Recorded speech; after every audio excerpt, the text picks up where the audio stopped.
We're watching. There is Kathy Malik with the World Challenge Championships in SCCA Pro Racing. See the green flag flies. That means grid is clear. There's the 5-second board. She makes a quick exit, stage left, and we are about to go racing. Round 7. When the red lights go out, we are on, folks. Enjoy this. Well, this time both Volvos get off to a brilliant start, and James Sofronis slides in behind, leaning on Pat Lindsay just a little bit as they get down into turn number 1. Dino Crescentini right there, and now more contact between Kuno Wittmer and one of the Porsches running in 7th place. Onto the back straightaway now. More side-by-side racing action as we go down into turn 3. And of course, this is a very challenging section of track. Hard braking into turn 3. You can see Popes feints to the middle just a little bit, wants to make sure. Look at Sofronis. Boy, if he can stay put, it's tough to do it. Around the outside of 3, it gives you the inside. 4 and 5, he is through. A brilliant move by James Sofronis and the Global Motorsports Group Porsche to split those 2 K-Pax Volvos. James Sofronis, beautiful piece of driving, and Andy Pilgrim, being the pro that he is, did not drive him into the wall and take out both cars. He understands the game. Yeah, he certainly does, and there's a lot of laps to go here, so Andy Pilgrim's certainly not going to get into the business in lap number 1. He's always shown that cool head. Now Pat Lindsay trying to find a way around Dino Crescentini, and Kuno Wittmer there to scoop up whatever's left. Boy, did you see Dino Crescentini, the back end of that Porsche, squirt out under acceleration? Obviously, leaning on these Toyo tires. They are up to the task, to be sure, but it sure makes for some spectacular racing. Actually, Dino looks maybe a tad loose here in the early going. That's the second sequence of corners. That back end has been all over the road. The battle for 4th place continues here as we see Kuno Wittmer in the background, and there is the number 5 car of Jason Daskos. Had a great run at Mosport in round number 2 there. Didn't qualify as well as he wanted to early in the going in Toronto. On board with Peter Cunningham in the GTS category, and you can see it's a bit of clear track in front. The higher horsepower GT cars easing away, but not far behind PD is Ernie Jakubowski in that beautiful Porsche Cayman S. Great to have him back and racing with the series. Great looking car. Here they come steaming down into turn 3, and then we go back. There's Nick Wittmer, who's gone around Nick Asayan. So Nick Wittmer, brother to Kuno, as you point out, his 2nd race of the season in this HPD Honda, and boy, is he giving it a ride. Meanwhile, the battle for 2nd overall continues. Sofronis having to fend off a resurgent attack from Andy Pilgrim, and James Sofronis, by the way, Tom, wins the Optima Battery's best standing start. You know, he really nearly always gets a great hole shot. And James Sofronis, no stranger to the racing on the streets. He certainly did so well at Long Beach over the years. Here's another look at James Sofronis from the perspective of Andy Pilgrim. As you can see, when they get into the tight section, that Volvo definitely has an advantage with all-wheel drive.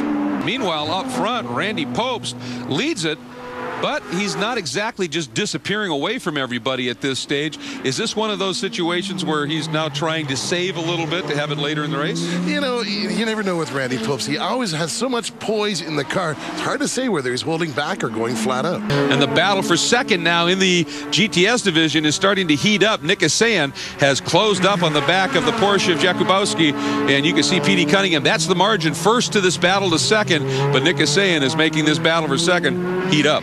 Well, Ernie Jakubowski is not just going to pull over and let Nick Asayan go by. He's earned his place in this race, and Jakubowski would dearly like to hang on to that 2nd spot. And I love how Ernie, no fear of getting all of his tires on those concrete patches, gassing it and just letting it rotate around. And, you know, and sometimes that helps you gets around the corners in these street circuits. Speaking of tight battles, oh my!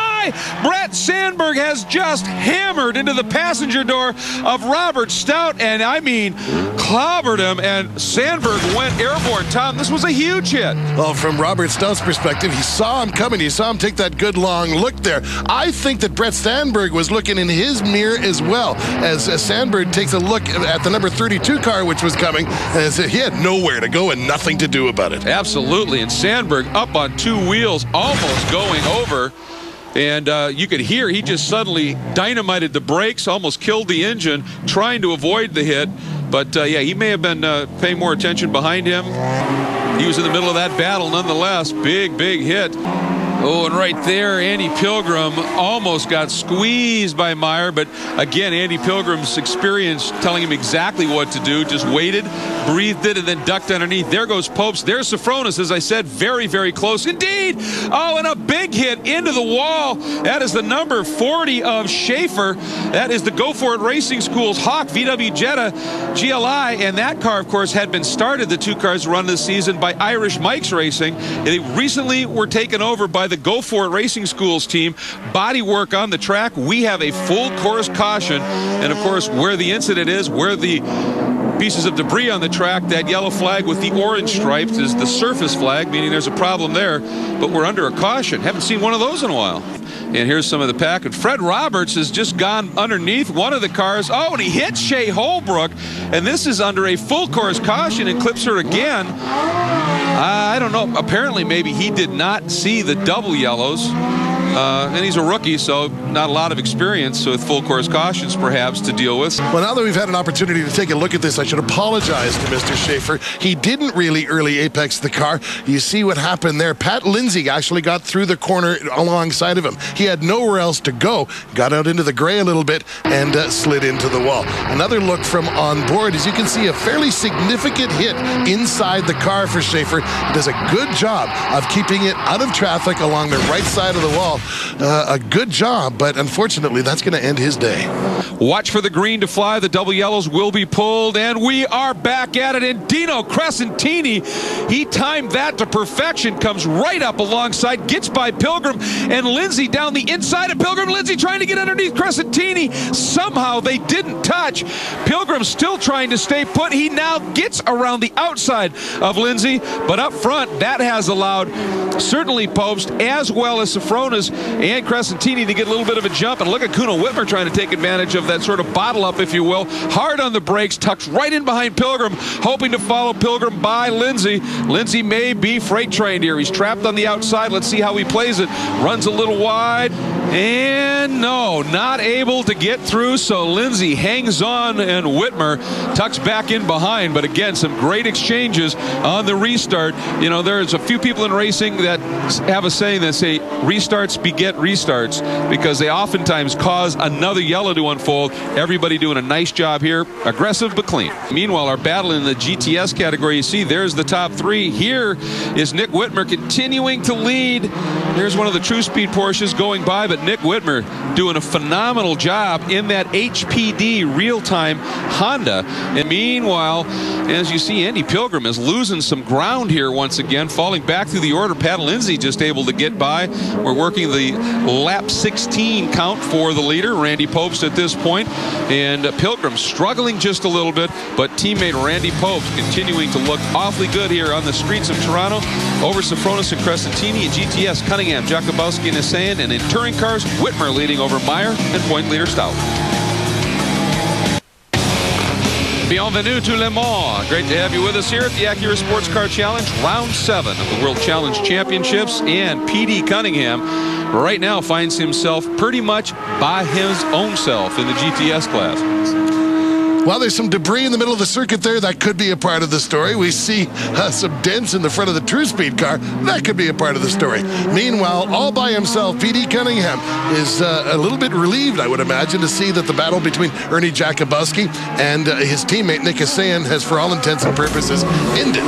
Well, and I think we're going to find out why, because this is a game stream or replay of something that happened while we were in break, Tom. Take a look down the inside is Nick Hassan, and he gets into the back of Ernie Jakubowski, gets woed up on his own, but Jakubowski turned entirely the wrong way. Here's a look from on board, and then, hello, rather too close, as Hassan able to slip by, but Jakubowski's got to do that kind of jackknife turn to get himself going. James Sofronis, as we go on board with Racekeeper on board on Sofronis, he has reeled Popes back in. After that last restart, Randy had been able to open up a little bit of a margin, and Sofronis has dropped the hammer and is throwing down some very quick laps. He just loves World Challenge, and he is all over the back of Randy Pobst right now, working 3, 4, now up into turn 5. And by the way, just a moment ago, we saw a quick shot as these guys were coming up through of Robert Stout. With that damage, Tom, he has fought his way back into a possible podium position. Boy, that's a great drive in a car that it too is a bit wounded. Oh, big lockup, and Petey Cunningham coming up onto the back of this touring car battle with Jakubowski right in front. Now remember, Jakubowski had that incident with his Saiyan, so Cunningham looking to maybe lap Ernie Jakubowski here because of the incident, but they're coming up on this great battle in touring cars as well.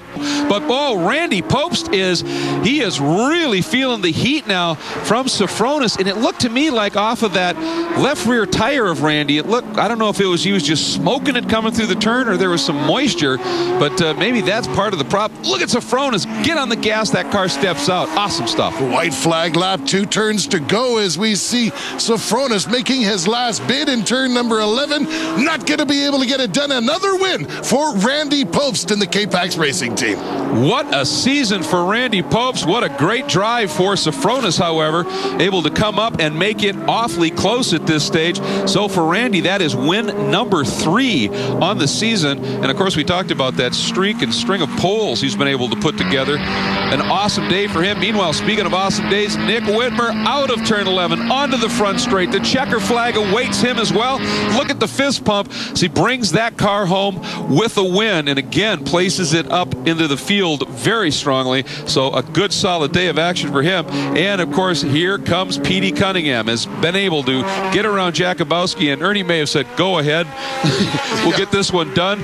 I'm happy with where I am, and on to the front straight he comes, and Petey Cunningham adds to his remarkable tally of wins in World Challenge competition, leading all in those numbers. That is his 36th career win. Holy smoke, the winningest driver in the series by far, and the winningest professional race car driver in the country. That's Petey Cunningham. Randy Pobst celebrating a little bit with James Sofronis right in back.